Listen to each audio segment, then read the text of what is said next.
welcome back to my channel. So today's episode of Legion, we will be discussing Scarlet Cross. This was the first song released off of Black Veil Brides' album The Phantom Tomorrow. So I'm very excited to discuss this. This was probably one of the most memorable albums for a lot of the newer fans. There were quite a bit of an influx in newer fans coming into the fandom, just because it was one of the first full-length albums that Black Veil Brides had released in quite some time since their hiatus. So it was really exciting to see new fans come into the fandom and, be a part of everything and deep dive into the lore and really dissect things and get more into Black Veil Brides. It was very, very nice to see coming from an older fan who had been there for quite some time. So I love seeing new fans in this era. Really, really amplified that. Before we jump in, a couple of things I would like to cover that is new with Black Veil Brides. They had done Sonic Temple and then also Rockville. So Rockville, unfortunately, because of the weather, they had only played a couple of songs and then they had to end their set because there were quite a few storms and stuff that were happening in the area. So unfortunately, if you had gone to Rockville, they only played like maybe 2 songs and then they had to stop. But Sonic Temple, they got to do the full set and everything. So those festivals are always super fun. I loved seeing some of the pictures and videos and stuff from that.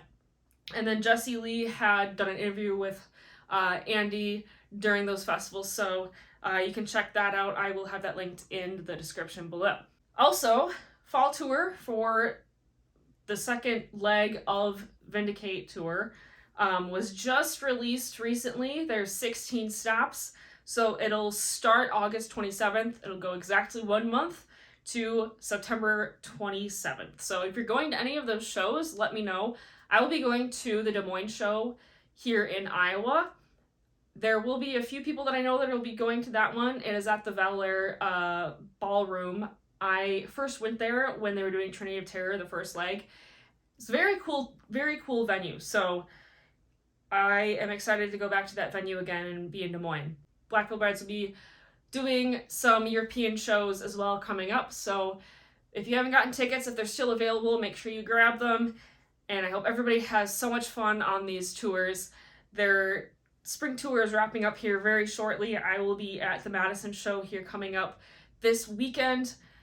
If you are going to be at that show, let me know. There's quite a few people that I know that'll be there. So I'm excited. I love the Sylvie, where the venue is in Madison for this Black Veil Brides show. It's a really, really nice venue, and I always enjoy going to that. So this first time that I saw them at the Sylvie, this was when they were with VV and Dark Divine, and that was such a memorable show. So one more thing is during the Philadelphia show, Black Veil Brides brought Jaden from My Darkest Empire band on stage to sing Faithless. And I saw the clip of it and I was so ecstatic. It was so cool. Jaden, you did a fantastic job. I will have his links in the description below along with the band so you guys can follow him there. Highly suggest it. Very cool band, very cool dude. Jaden, shout out to you. You did amazing. So Scarlet Cross, like I said before, it was the first song that we got introduced to this Phantom Tomorrow album.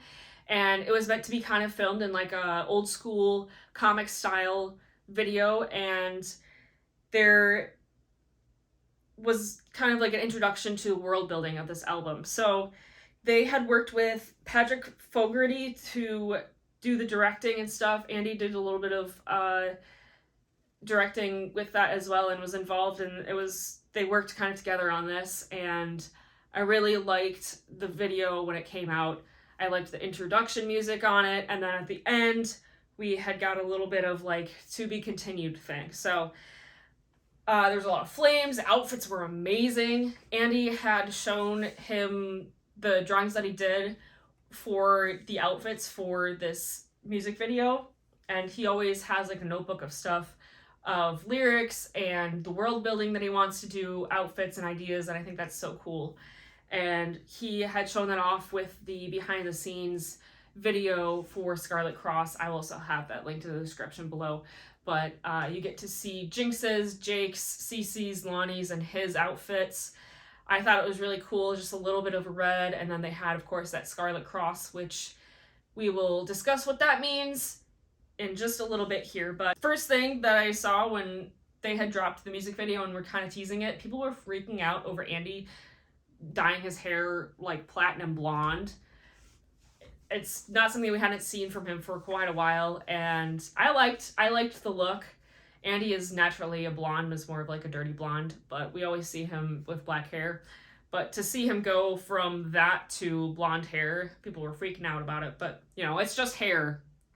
Whatever. With this era, we still got a little bit of the war paint, so we got Lonnie's, Jake's, and Cece's, and Jinx's, and Andy's.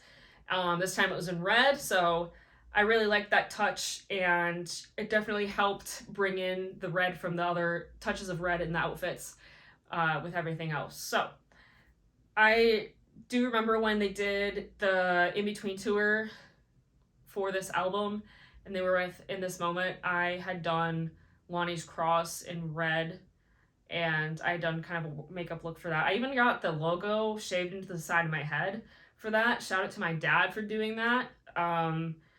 He did a pretty good job for somebody who's not artistic. Maybe sometime in the future I'll do that again and have the logo shaved into the side of my head, but that takes a lot of work, a lot of focus. But the song itself was released in November of 2020, so this is November 12th, and I do remember they had done a little thing on Instagram where it's like you could join the fandom tomorrow and you could have like a little membership card, and I thought that was so cool. I love when bands do stuff like that. I don't know, I wonder if I still have mine saved somewhere. I could probably find it somewhere on Instagram and share mine. Did you guys do that when they had that? If so, let me know.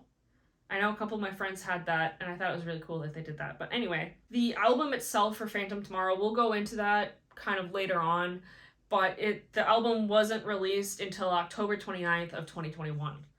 So we got almost basically a full year of Phantom Tomorrow stuff before the album, and we got a bunch of songs along with that. But the song itself, again, like I said, it was supposed to be kind of an introduction to this concept album and the world building that came with this album. We get introduced to the character of Blackbird in this music video. Here's a quote from the Curing article that I was reading.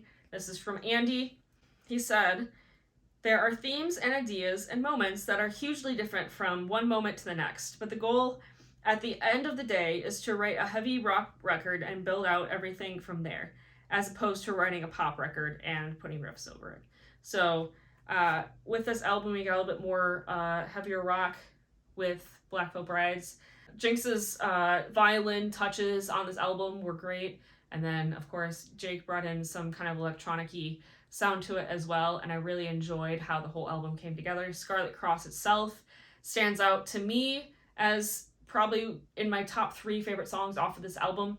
This is actually the first song that I covered on my flute on my YouTube channel. It's not the best, but for the time of me learning the song and the equipment that I had at the time, it's not terrible. But if I were to go back and play it again, I could definitely do better all these years later. With the notebook that Andy had written in for this song and the album, during, I can't remember which episode of the Andy show, but he had showed more of the notebook from that, and it was really cool to see Nine's mask and everything that he had put into this album.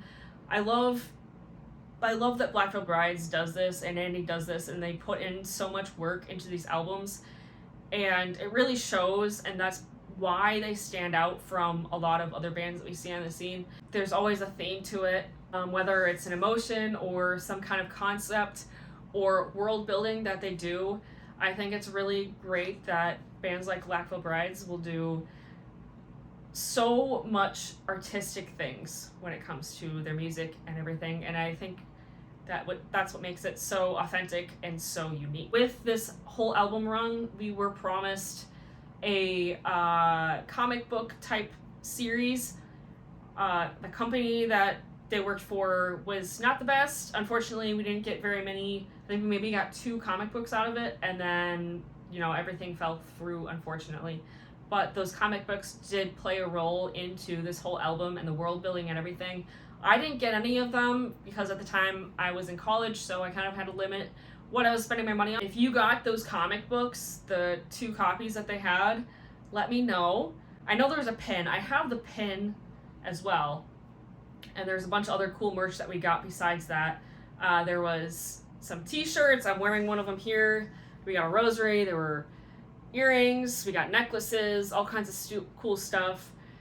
And I won't go into too much detail about the merch. And then, of course, with the album release, we got vinyls, we got CDs, we got cassettes, all that kind of stuff. Back to how the song plays into the storyline and the message with this album. So, Blackbird in the comic book is known as Dennis Kane, and the point of Blackbird was he was there to kind of like seek redemption and fight for an uprising of false idols, and this song was just a small stepping stone into that world. And Blackbird served as kind of something that the people that were stained with the Scarlet Cross could look up to and feel like they're part of something, and they kind of took that symbol that was meant to be like an outcasting and a shame thing, and they turned it into a strength, which I find that very inspiring. So with Scarlet Cross and this whole record, Andy always finds references from across various religions to various theological and superstitious concepts into his work. He kind of took inspiration from things that were going on around the world at that time. So around 2019, early 2020, there was a lot going on with social justice movements, political things, just the world in general kind of seemingly being in shambles, and people were being just absolutely brutalized like online and shamed for things, and there was a lot of unrest at that time, and there was a lot of stress that was happening around us. So Andy kind of noticed that, took inspiration from that along with the religious things, and turned it into this album, and I find that very cool. So from a Billboard interview that Andy had done, talking about the album and the song itself, he said the initial impetus was to build a story around the anti-hero. So Blackbird is supposed to be that anti-hero. Like I said, he's one of the people that have the Scarlet Cross or the Phantom Tomorrow look up to, and so they don't feel quite as alone or, you know, feel like they don't belong anywhere. So the song itself, Scarlet Cross, symbolizes the shame and branding imposed on people seen as outcasts. So I know that myself, throughout my life, I've felt like I've been kind of pushed aside, ignored, not really fitting in anywhere in particular.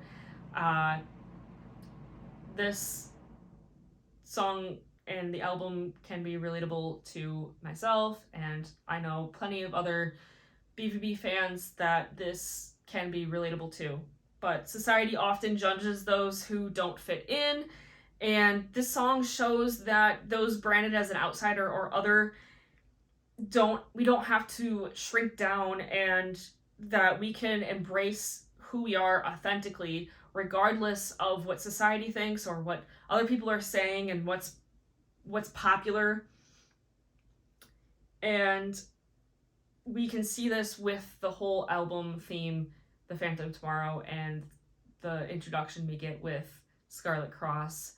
We get that introduction of these people are the outcasts. They're being persecuted by some other people that deem them as other, and getting persecuted like that is, you know, never okay, but yet it happens in society and other cultures and stuff, and we can use that othering, and we can use that as a strength and embrace who we are regardless. We can also observe this with Blackbird's role into this whole storyline and this world building, and how he is also persecuted, and kind of the storyline that goes with him as well.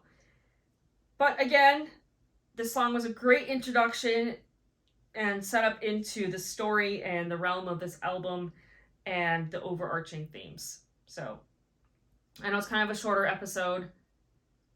There's a lot that I wanted to get into with this album itself again, but the song itself is more so kind of an introduction. I love everything about the song, the guitars and the catchy chorus, the beats and everything. Just love this song. It will always be kind of something I enjoy. I do listen to it still pretty often. It ends up on one of my top favorites or top listened to songs on my Spotify. I think I have it on my workout playlist as well, so that's probably why. But let me know what you guys thought about this song when it was first released. What's your favorite song off the album itself? That is all for this episode. I want to thank you guys so much for all your love and support.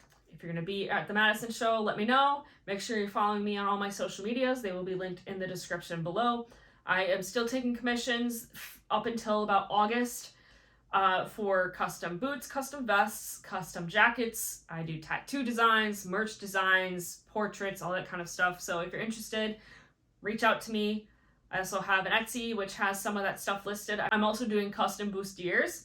I have a slot open for that as well. So thank you guys again so much. I will not have an episode the next week because I will be putting out my concert vlog and some videos that won't be dealing with this podcast. But after that next week, we'll be back to the regular schedule. So again, thank you guys so much for watching. I will see you in the next video, and stay rad.